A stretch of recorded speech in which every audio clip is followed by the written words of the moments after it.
క్రీస్తునందున్న ప్రియులకు ప్రేమతో వందనాలు తెలియజేస్తున్నాను. మార్చి 1వ తేదీ 2021. ఈరోజు దేవుడు మనకు చేస్తున్న వాగ్దానం ఏమిటనగా, కీర్తనల గ్రంథం 146వ కీర్తన 8వ వచనం. యెహోవా కృంగిన వారిని లేవనెత్తువాడు. ఆమేన్. నా ప్రియమైన సహోదరి సహోదరులారా, కృంగిపోవటం నిజంగా ఈ లోకంలో మనల్ని కృంగదీసే సంఘటనలు, కృంగదీసేటువంటి పరిస్థితులు ఎన్నో ఎదురవుతూ ఉంటాయి.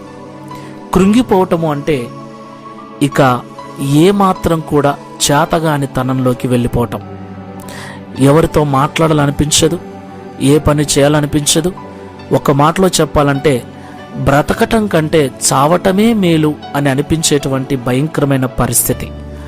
అలాంటి కృంగిపోయినటువంటి పరిస్థితుల్లో మనం ఉన్నప్పుడు మనలను లేవనెత్తే దేవుడు మనకున్నాడన్న సంగతి మనం ఎప్పటికి కూడా మర్చిపోకూడదు. లోకంలో కృంగిపోయిన వారు చాలామంది చేసే పొరపాటు ఏంటంటే ఆత్మహత్య చేసుకోవటం. అలాంటి పరిస్థితి ఏ క్రైస్తవుడు కూడా కలిగి ఉండకూడదు. ఎలాంటి పరిస్థితిలో నుండైనా మనల్ని లేవనెత్తగల దేవుడు మనం ఆరాధిస్తున్న యేసు ప్రభుల వారు.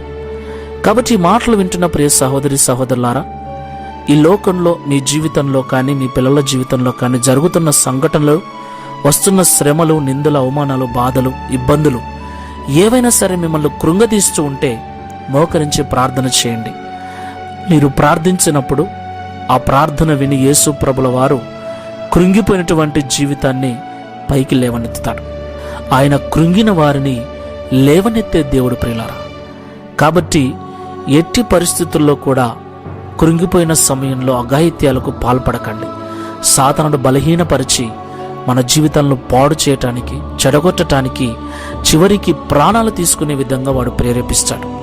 వాని ప్రేరణలకు లొంగిపోకుండా దేవుని వాక్యాన్ని జ్ఞాపకం చేసుకొని, దేవుడు చేస్తున్న వాగ్దానాలను జ్ఞాపకం చేసుకొని, దేవుని సన్నిధిలో మోకరించి అడిగినప్పుడు ఆయన మనల్ని లేవనెత్తే దేవుడై ఉన్నాడు. ఈ ఉదయకాల సమయంలో దేవుడు అట్టి కృపను అనుగ్రహించినట్లు ప్రార్థన చేసుకుందాం. ప్రేమగల పరలోకపు తండ్రి, పరిశుద్ధమైన ప్రభువా, మీకు స్తోత్రాలు చెల్లిస్తున్నాం. గడిచిన ఫిబ్రవరి మాసం అంతా నీ కృపారెక్కలలో మా జీవితాలను భద్రపరిచి మార్చి నెలలోకి మమ్మల్ని నడిపించినందుకు స్తోత్రాలు చెల్లిస్తున్నాం. ఈ నెల అంతా కూడా మీరు మాకు తోడుగా ఉండండి. మమ్మల్ని కృంగదీసే పరిస్థితులు, సంఘటనలు మేము ఎన్ని ఎదుర్కోవలసి ఉందో ఎక్కడా బలహీనులము కాక, నిరుత్సాహముతో ఉండక, వెంటనే మోకరించి నీ సహాయమును కోరుకునేటువంటి మనస్సును ఈ ప్రార్థనలో ఏకీభవిస్తున్న మాకందరికీ అనుగ్రహించి ఈ దిన వాగ్దానం మా అందరి జీవితంలో నెరవేర్చమని యేసు నామములో ప్రార్థించి వేడుకుంటున్నాము తండ్రి. Amen. Praise the lord. God bless you.